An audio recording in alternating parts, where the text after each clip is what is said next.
आज की रेसिपी उन लोगों के लिए जो बाहर का कुछ भी खाना पसंद नहीं करते। आज मैं बिल्कुल मार्केट के जैसे रिंग साइज कलरफुल पापड़ की रेसिपी शेयर करने जा रही हूँ। ये खाने में बहुत ज़्यादा टेस्टी होते हैं, बनाना बहुत ही आसान है और सारे के सारे पापड़ आपके फूले फूले और करारे बनेंगे। ये नहीं है कि पापड़ आपने बना दिया ऑयल में तलते वक्त ये फूले ही ना। इसे बनाने के लिए यहाँ पर हमें ले लेना है 1 कप मैदा और 1/4 कप चावल का आटा, जिससे कि हमारे पापड़ क्रिस्पी बनेंगे। 1 चुटकी मीठा सोडा और साथ में हम ले लेंगे स्वाद अनुसार नमक। तो यहाँ पर आज मैंने मीठा सोडा यूज किया है। अगर आप पापड़ खार यूज करना चाहते हो तो 4 चुटकी डाल सकते हो, मीठा सोडा मत यूज कीजिएगा। तो सभी चीज़ों को अच्छी तरह से मिक्स कर लेना है और ले लेना है गुनगुना पानी। यहाँ पर मैंने 1/2 कप गुनगुना पानी लिया है और इसे थोड़ा थोड़ा कर ऐड करेंगे और इसका थोड़ा टाइट डो गूँथेंगे।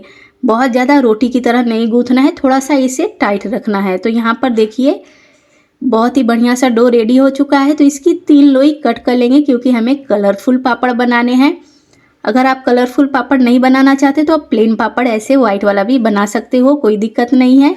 और आप मेरे कप में पानी को भी देख सकते हो, मतलब इतना पानी बच गया है डो लगाने के बाद में। तो यहाँ पर मैंने 2 लोई को किनारे कर दिया है और 1 लोई को ले लिया है जिसमें हम कलर डालकर गूँथेंगे। तो यहाँ पर मैंने थोड़ा सा ऑरेंज कलर लिया है और यहाँ पर ग्रीन कलर मैंने थोड़ा थोड़ा करके इसमें मतलब पानी डाला है, 1/2 चम्मच या 1/4 चम्मच। तो इतना ही पानी मतलब डालिए जिससे कि कलर घुल जाए और इस कलर को आपको ले लेना है अपने डो में डालकर अच्छी तरह से गूँथ लेना है कि हर तरफ से मिक्स हो जाए और डो भी बहुत अच्छी तरह से गूँथ जाए। तो इसी तरह से मैं ग्रीन कलर वाला भी गूँथ कर रेडी कर लूँगी। और आप अगर ऐसे बनाते हो ना तो पापड़ ये बहुत ज़्यादा बढ़िया बनेंगे। लेकिन आप मत सोचिएगा कि ये डो लगाने पर ही काम बन गया है, अभी बहुत सारे प्रोसेस बाकी हैं। ध्यान से रेसिपी को देखिएगा तभी आपके ये पापड़ बढ़िया बनेंगे। तो यहाँ पर देखिए मैंने 1 लोई को लिया, इसमें हम मैदा लगा लगा कर बेल लेंगे। जैसे चिपकने लगे तो थोड़ा मैदा लगाएंगे और इसे बिल्कुल पतली रोटी की तरह हमें बेल लेना है। तो आप रोटी को भी देख सकते हो कितनी पतली मैंने बेल कर रेडी की है। जितना पतला आप रखोगे उतना बढ़िया पापड़ बनेगा। और यहाँ पर मैंने कुछ बांस की लकड़ियाँ ले ली हैं, यानी कि बैम्बू स्टिक्स। तो हम लोग गांव में रहते हैं ना, तो ये लकड़ियाँ आसानी से मिल जाती हैं। मैंने लाकर इसे काट कर अच्छी तरह से धोकर साफ कर लिया है। अगर आपको लकड़ी नहीं मिल रही है तो आप पेन यूज कर सकते हो या फिर पेंसिल भी यूज कर सकते हो। पेंसिल आसानी से मार्केट में आपको मिल जाएंगे या फिर एक ही पेन या पेंसिल से आप बना सकते हो। मैं आगे आपको बतलाऊंगी कि आप कैसे बना सकते हो। मैं हर तरीके से आपको आज बतला दूंगी कि इस पापड़ को आप कैसे बना सकते हो। तो देखिए एक स्टिक्स में मैंने इसे रोल किया और बहुत हल्का सा चढ़ाकर इसमें मैंने इसे रखा है। मतलब बहुत ज़्यादा नहीं इस पर चढ़ाना, सिर्फ चिपक जाए इतना ही रखना है। और इसे बहुत अच्छी तरह से चिपका कर फिर हल्का सा देखिए इसे रोल कर लेंगे जिससे कि ये बिल्कुल पतला हो जाए, मतलब मोटा ना रहे, ऐसे लगे ना कि यहाँ पर जोड़ है और मैंने इसे मोटा रखा है। तो मोटा अगर आप रखोगे ना तो पापड़ वहाँ से अच्छे नहीं बनेंगे, वहाँ पर टाइट लगने लगेंगे। तो देखिए जो बड़ा छोटा था थोड़ा बहुत तो उसे मैंने कट कर कर निकाल दिया है। तो आप इस तरह से भी बना सकते हो और ये बहुत आसानी से इस स्टिक्स से निकल जाते हैं, कोई दिक्कत नहीं है। तो सारे स्टिक्स को मैं ऐसे ही रेडी कर लूँगी। तो यहाँ पर देखिए मैंने ऑरेंज वाला भी बेल लिया है और इसे भी हम रेडी कर लेंगे। तो मैं एकदम नज़दीक से आपको दिखला देती हूँ कि आपको कैसे लगाना है, नहीं तो आप लोग बोलोगे कि नहीं समझ में नहीं आया।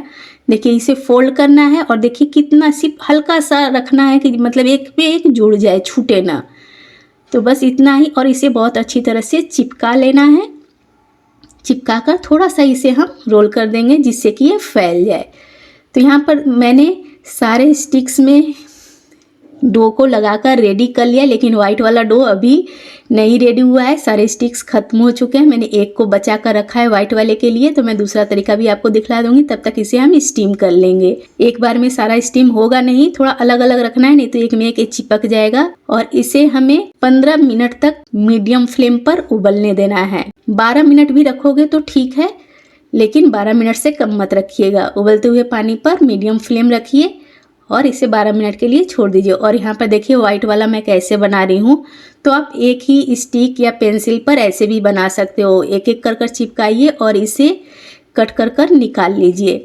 और यहाँ पर जो मैंने थाली ली है उसमें मैंने ऑयल लगा लिया है जाली वाली थाली पर, और सारा देखिए ऐसे ही मैंने रेडी कर लिया। जो थोड़ा बहुत बचा था एंड में ना तो कलरफुल मैंने बना दिया है। और देखिए 15 मिनट हो चुके हैं, ये बहुत अच्छी तरह से स्टीम हो चुका है। तो इसे निकाल देंगे बाहर और जो हमने थाली वाला बनाया है उसे इसमें रख देंगे। तो इसे ज़्यादा देर नहीं उबालना है, इसे सिर्फ हम 8 मिनट तक उबालेंगे और ये रेडी हो जाएगा। मैंने बहुत सारे वीडियोस में देखे हैं कि मतलब दिखाते बनाते वक्त दिखाते दूसरा है और तलते वक्त मार्केट वाला लाकर तल देते हैं और दिखला देते हैं कि नहीं देखिए कितना बढ़िया पापड़ बना है।